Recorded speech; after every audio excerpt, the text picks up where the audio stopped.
I'm watching this movie and I gotta ask you, why are you guys still driving cars when you have the ability to run so fast? There's a lot of stuff in the Twilight world that doesn't make any sense. It's like, why are they still going to high school? Like, up until last year, they're 100 years old. Did your Twilight experience turn out to be what you expected?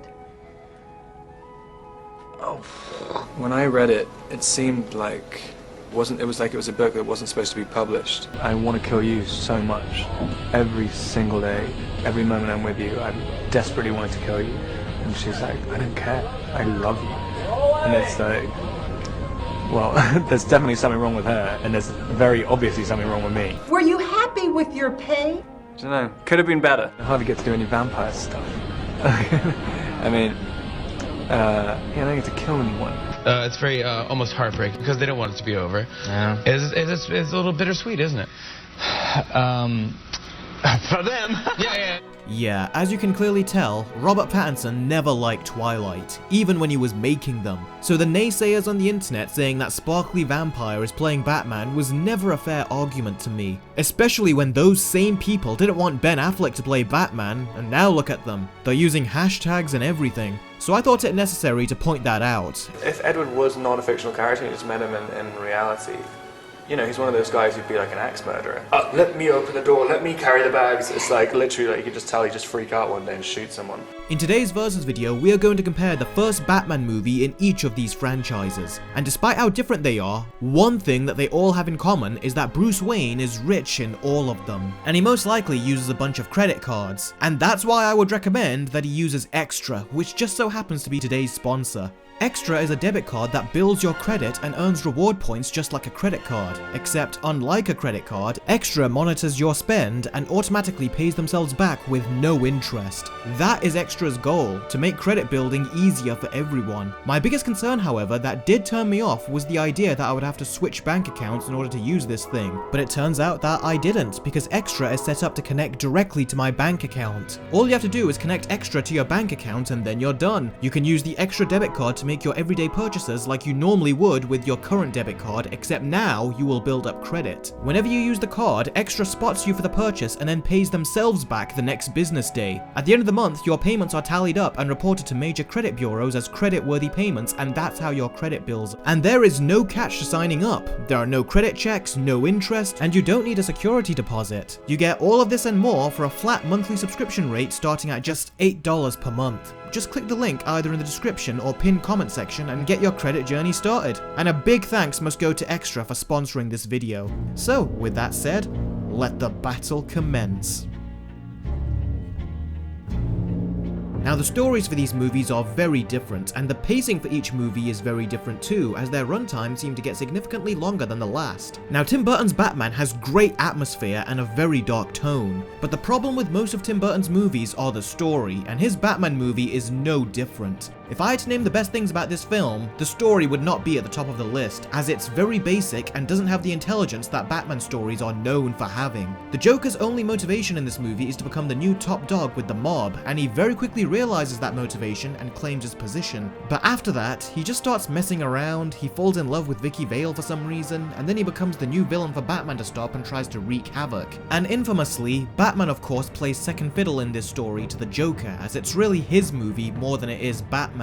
Even though we do get a little insight into his past and what motivated him to become Batman. And the story for Batman Begins is all about the origin of Batman and how he learned all the skills to fight crime, as well as the motivation behind taking on the Bat persona. And honestly, this story is so beautifully told that we don't ever need to get another movie delving into his origin story again. I do think that Batman Begins has the more all-rounded Batman story, as it goes into his origin, it shows the power that the mob have, it shows some corrupt figures, and it ties the origin story into the villain's agenda and comes full circle with Batman's origin. And that is an ingenious way to tell the story. And I still get goosebumps from seeing the way Batman Begins ends. It has the best tease and cliffhanger for a comic book movie, and even if Christian Bale's Batman ended here, you can just imagine that this Batman story lives on, even if we didn't get a sequel. And that's what makes the cliffhanger here so perfect. And the story for the Batman is that a murderer called the Riddler is killing these supposedly legitimate political figures in Gotham City, and Batman must solve the clues and find out who the Riddler's next victims are, and track him down before he kills again. And this story, taking place in year 2 of Batman's career, gives us a very inexperienced Batman,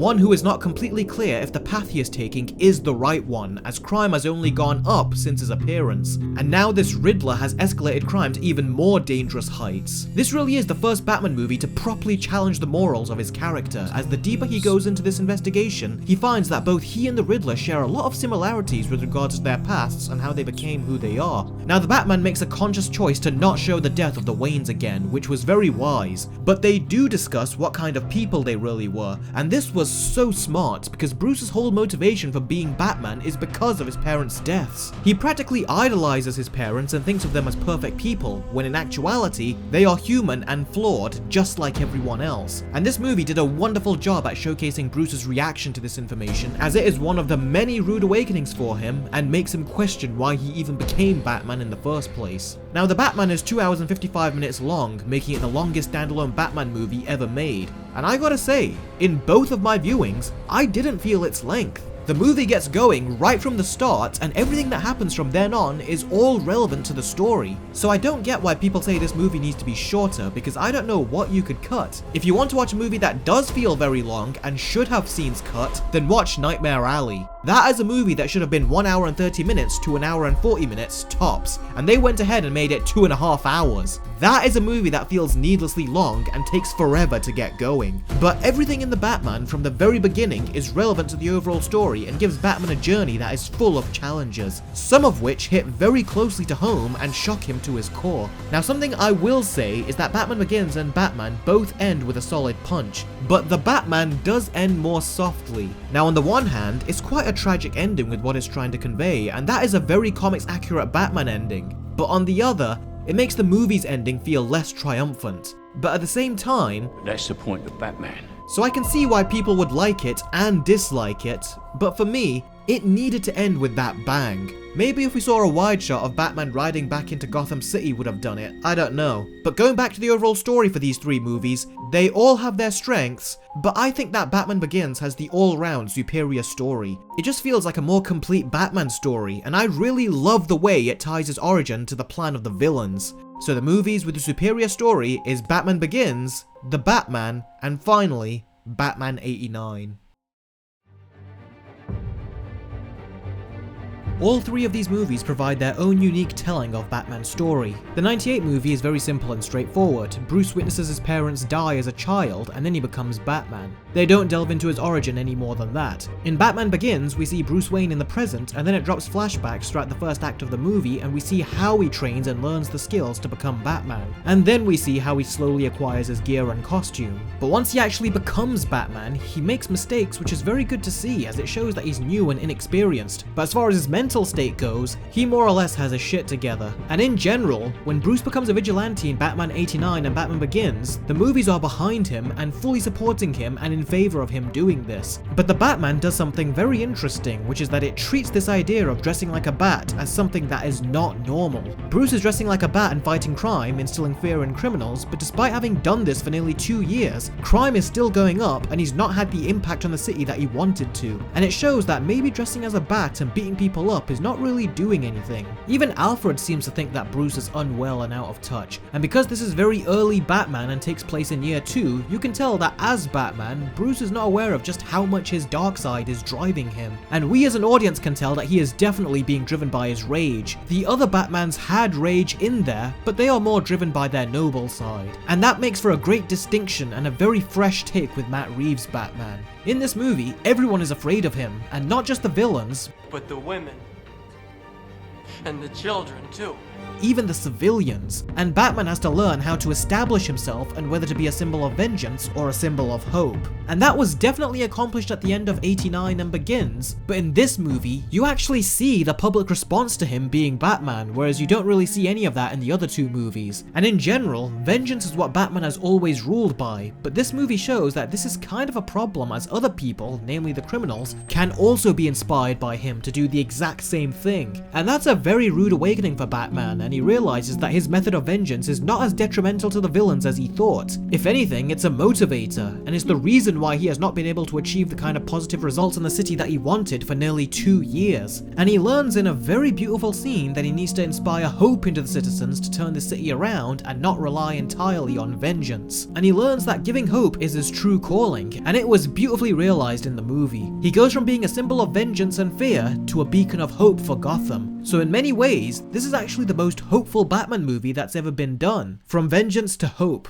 That's his arc. And throughout the movie, you see other developments from him as well, such as his realization that Alfred is all he's got. It's one of those situations where you don't know what you have until it's gone, and almost losing Alfred has made Bruce value him so much more. And the scene in the hospital where Bruce tells him that, and Alfred extends his hand and Bruce holds it, that's Batman's way of saying I love you, even though he would never say those words out loud. So you do see him go from being this angry and vengeful person to someone who learns that that's not the way. So this movie does a great job of showcasing Batman's arc from being a straight up vigilante that no one wants to Gotham's protector. And this movie gives Batman an arc that we have never seen fleshed out before, and it was wonderful in its execution. And in Batman Begins, I love how it shows the origin of Bruce's downright hatred for guns. Joe Chill used a gun to kill his parents, and then Bruce wanted to use a gun to get revenge, but he didn't end up shooting him, not because he stopped himself at the last minute, but because Falcone got there first. And after admitting it to Rachel,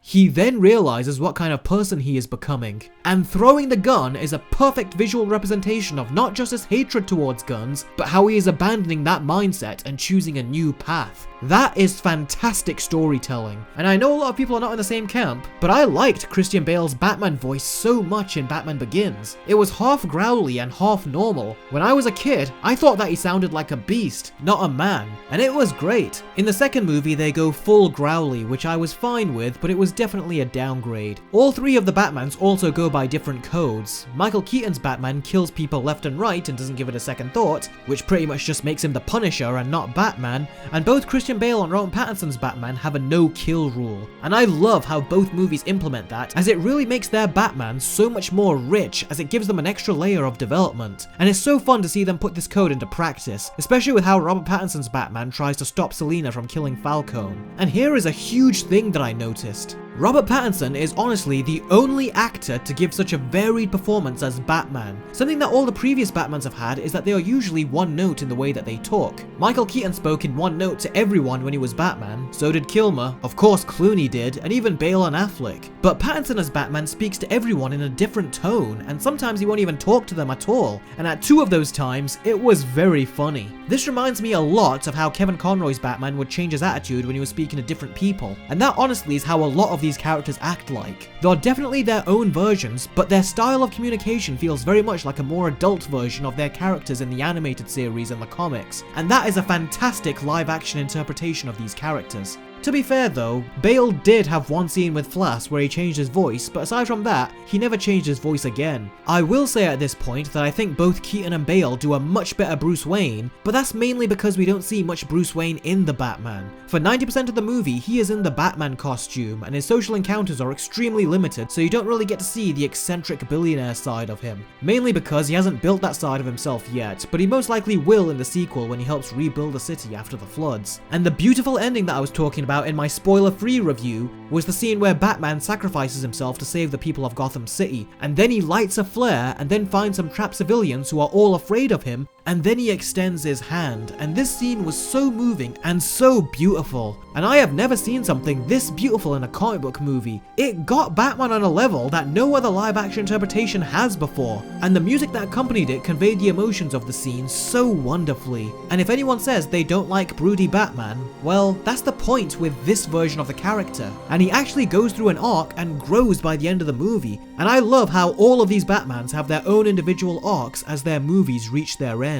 These are my top 3 favorite Batman performances, and ranking them is very hard because I love all of them. And my rankings might change as they are all so close, but as of right now, the movie with the superior interpretations of Batman is Batman Begins, The Batman, and finally, Batman 89.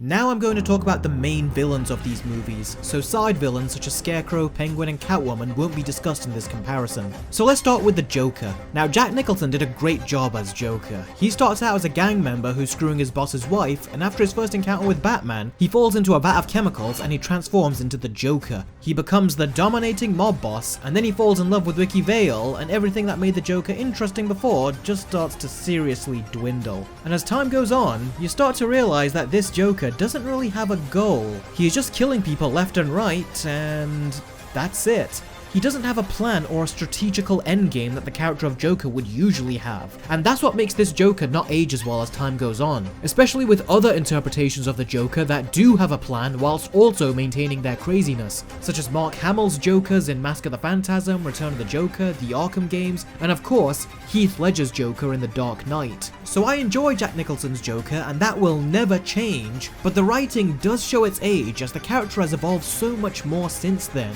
although I would argue that even at the time we had the Killing Joke comic and he was a sadistic schemer in that story too, but you don't get that same level of intelligent plotting with Nicholson.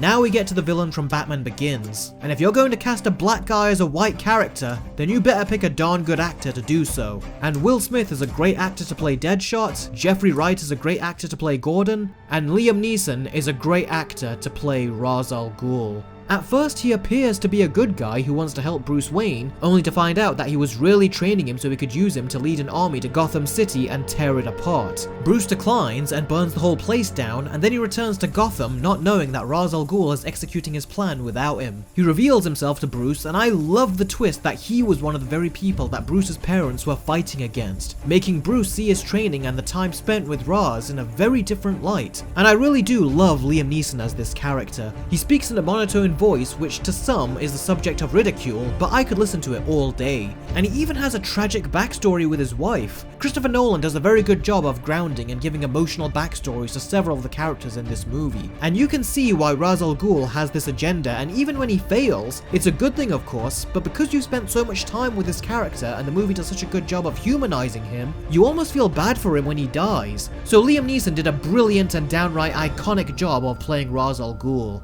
And the villain in the Batman is the Riddler. And his motivation for killing the corrupt elite in Gotham was actually very fascinating to see uncovered throughout the movie, and watching him try to expose all of these secrets and lies was very fun to watch. And watching him commit all of these murders with his scary appearance and his Zodiac style of selecting targets, it was downright terrifying at times, and I loved his motivation for doing it. The Riddler wants to kill people in high positions of power because they are corrupt and stole the wealth that Thomas Wayne left behind to fund the city. But once he died, they all dogpiled on those funds out of greed to fill their own pockets. Meanwhile, orphans like the Riddler that were supposed to be funded with that money were left with their decaying orphanage where they were being eaten by rats and saw babies die every winter because it was so cold. But once he saw Batman show up and take vengeance on the city's criminals, he becomes inspired to do the same thing and also takes down these people in high positions of power to get his vengeance in a manner that is very similar to Batman's. Only, unlike Batman, who beats criminals to a pulp, the Riddler doesn't have a problem crossing the line and killing to get his vengeance. And because this Riddler was so inspired by Batman and looked up to him, his way of showing his appreciation and affection is to play a game with him. His favorite game since childhood, in fact. That being a game of riddles. So with this version of Riddler's origin, he is essentially starting out as a fan of Batman, only to then get called psychotic by Batman, which is not how he expected their conversation to go. And in the end, his plans fail and he loses. This is perfect because the Riddler and his relationship with Batman has now been established in a very fascinating way, and this opens him up to his usual shenanigans that we get in the comics, which is that he constantly tries to compete with Batman intellectually. Only Batman is too smart for him and the Riddler always gets flustered and accuses him of cheating, much like he does in the Arkham games. So the Batman is a great introduction for the Riddler, and I have a feeling that this is not the last we have seen of him with this supposed trilogy, and that's something that I love about these three films. They each have very distinct villains and they are all incredibly different. Ra's al Ghul is much more of a composed villain, the Joker is crazy, and the Riddler is super intelligent, but at the same time has the emotional stability of a 5-year-old, and when things don't go the way he wants, he starts to break down. And I love the conversation that both Batman and the Riddler have in Arkham. It illustrates that they are both two sides of the same coin, and it exposes how similar the two are in a way that Batman doesn't want to hear because he can't deny how true it is, and that he actually had a hand in the creation of the Riddler in the first place. So the Riddler is a great villain, and he is wonderfully played by Paul Dano. And the biggest reason why he doesn't win against Ra's al Ghul is because Ra's al Ghul had a motive for wanting to destroy the whole city of Gotham. Whenever a city reaches a certain level of corruption, the League of Shadows come along and destroy it. That's how they have operated for generations, so it makes sense why they would do that. But the Riddler, his plans were so well written until we get to the third act where he goes from killing corrupt people in power to flooding the city and killing everyone. And I don't know how one justifies the other. I mean, he's even killing the people in Gotham that are victims just like him. So maybe I missed something and it will make more sense if I watch the movie again. But as far as I can tell, his motivation in the first two acts does not go hand in hand with the one he had in the third act. With the League of Shadows, however, it does. So the movie with the superior villains is Batman Begins, The Batman, and finally, Batman. The action in Batman is really not that good. In fact, if I'm being perfectly honest, it's pretty basic and is even quite dated. But what really prevents the action from being dated is the music. Even escape scenes like this that would be so slow and maybe boring without music are so full of energy and give you an adrenaline rush. And that's thanks to the music being so fast-paced, cinematic, and epic. Even this chase scene is very dated as far as chase sequences go, but again, the music really elevates it. I can't stress this enough. Danny Elfman's music in this film is very operatic, and it makes the movie feel so much more grand and large-scale than it actually is. It's so grand that basic action scenes feel like an Avengers level set piece with this hugely epic and iconic score. And that's what saves the action in this movie from being quite basic. But even having said that, I really like the work and craftsmanship that went into them. Even the Batwing, as useless as it is, it's always fun to watch fly around, and again, the music makes watching this thing fly feel all the more epic and heroic. Moving on, the action in Batman Begins is supposed to sell the idea that Batman is a ninja and can take you out very quickly. And that works in several scenes, such as the scene at the docks and the rescue of Rachel, but when he's in close combat, Nolan really didn't do a great job with the action. The cinematography is fine, as is the fight choreography, but there are a lot of quick cuts and it's not edited right. I get the idea that we are not supposed to see Batman in his early fight until his epic reveal a couple of minutes later, but aside from these really cool sneak attacks, I think the fight scene later does a better job at accomplishing this. The rest of the action, however, really delivers. The scene where he turns against the League of Shadows, the escape from Blackgate Prison, the chase scene with the Batmobile and the train chase in the climax, those are the best action scenes of the movie, and the music takes a more quiet and subtle approach than the '89 film, and in its own strange way, it works just as well, even though in many ways the music is the complete opposite to Elfman's much louder score. And even though the hand-to-hand action scenes aren't great, the tension is still very high. But Nolan was definitely going through a learning phase with the action in Begins, and he fixed most of its problems in The Dark Knight. And as for the action in The Batman, the hand-to-hand action scenes were so much better than Batman Begins and even Batman '89. They're fast, they're brutal, the camera stays in one place and lets you see the action rather than doing quick cuts, and the Batmobile chase was amazing. And this whole chase sequence is one of the best experiences I have had watching an action scene in theaters. The visuals and especially the sound design and the feeling of the Batmobile roaring in your chest made me feel so immersed, and I had a big smile on my face the whole time. Even the riddles felt like action scenes as they were so involved and intense, and I loved how practical the action scenes were, and that goes for all three of these Batman movies. In Batman Begins, they actually set the stuntman on fire and had him flying on a wire through all of the steam and destruction, which was also real. And that's not to say that these movies don't use CGI, they do, but both Christopher Nolan and Matt Reeves know how to use it, unlike the MCU and unlike most movies that use CGI nowadays. Batman Begins is nearly 17 years old now, and it still looks so real. Meanwhile, you watch Eternals on day one and everything about it looks fake. I mean, one of the things in these movies that always happens when you're doing these kind of sort of blockbusters is there's almost always that moment where you're doing the blue screen scene and trying to get that light so that it comes off of that space that doesn't yet exist in such a way that you believe that what you're seeing in the foreground is connected to what you're seeing in the distance. That's a really challenging thing, and it almost always sort of stands out. And Greg and I talked about how much we hated that and how hard it is to try and do that. So it took time to get adjusted to, but it was very special. And I think it really, I think it adds a lot visually to the film. Everything looks real in both of these movies, and everything looks real in Batman as well. Yeah, the models look more obvious, and I never liked this shot, even as a kid. It looked like something out of Batman the Animated Series that they put in this live-action movie for some reason. But even Batman 89 was using a lot of practical and in-camera effects, and the movie has a timeless quality to it in that way. Now listen to this conversation that Jackie Chan says he had with Steven Spielberg when he asked him about special effects. I just see the dinosaur. Wow, how can you make that movie? Human, dinosaur, jumping together. So easy, Jackie. I just push the computer.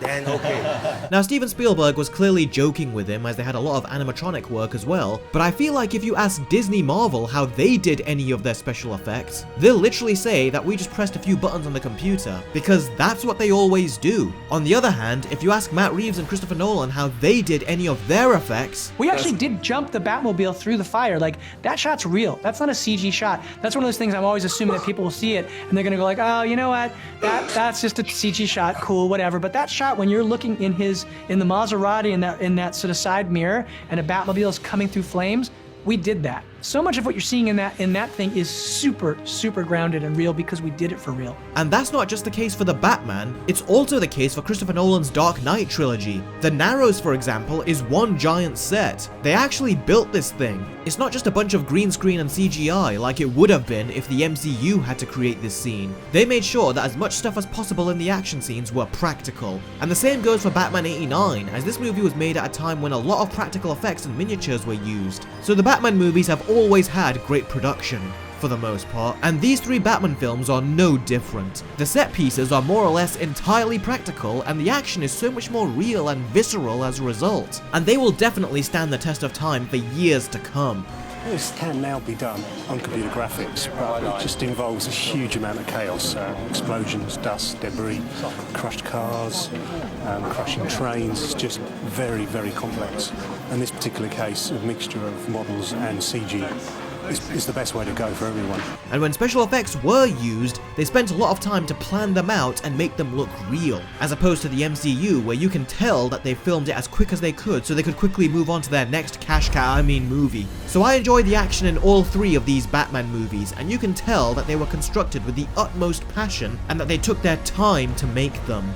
And in my opinion, the movie with the superior action is The Batman, Batman Begins, and finally, Batman. I gotta say, Batman and Batman Begins did feel like a complete story, whereas with the Batman, I felt like there was something missing. And I think what's missing is a bit more characterization with the rest of the characters. The characters in both Batman and Batman Begins feel very fleshed out, but a Batman movie where Alfred is too much in the background and there was hardly much emphasis on Bruce Wayne, I think that is what made the movie feel incomplete, because we are used to those things being front and center in a Batman story, but they felt very reduced in this film. So I think those are the things needed to make this movie feel complete.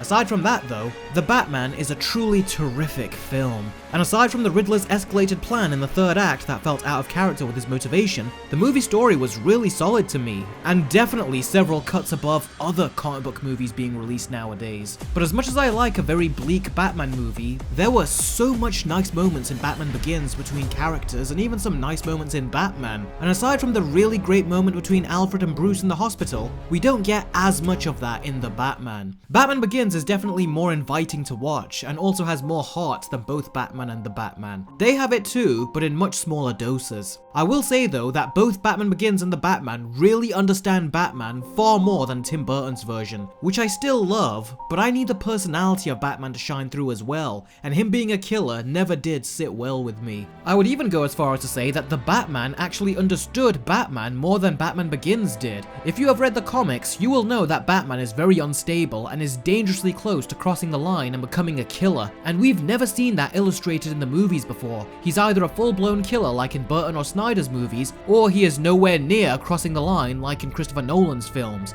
This is the first movie to find a middle ground and really tackle Batman's unstable mental state, and it was so refreshing to see that in live action. And the way they have him really question being Batman was so beautifully handled in this. It's time for the scores. Batman gets a very strong 7 out of 10, Batman Begins gets a 9 out of 10, and The Batman also gets a 9. Of the two, I do think that Batman Begins is a better and more complete movie, but I still love The Batman. In many ways, I think that they're both equally as good in their own way. And keep in mind that at the time of making this video, I've only seen The Batman twice, so if I watch it again, I might end up liking the movie even more. You never know. But one thing's for sure, The Batman is the best comic book movie I have seen since Joker. And with the emotional depth that it brought to the character and the amount of information it expresses through complete silence, and the new way that Batman inspires hope to the people of Gotham, all contributes to making The Batman one of the most unique and special comic book movies that I have ever seen. Comic book movies nowadays have gotten so distracted with decorating themselves with additional layers, such as how much diversity and gender politics can we put in the movie, how much bigger can the climax be, how much more CGI can we throw in, what other crossovers can we do, and how much more jokes can we throw in, that they have forgotten the most basic rule of a superhero, and that is that they are meant to save people. And Matt Reeves goes right back to the basics and reminds everyone what a superhero should be.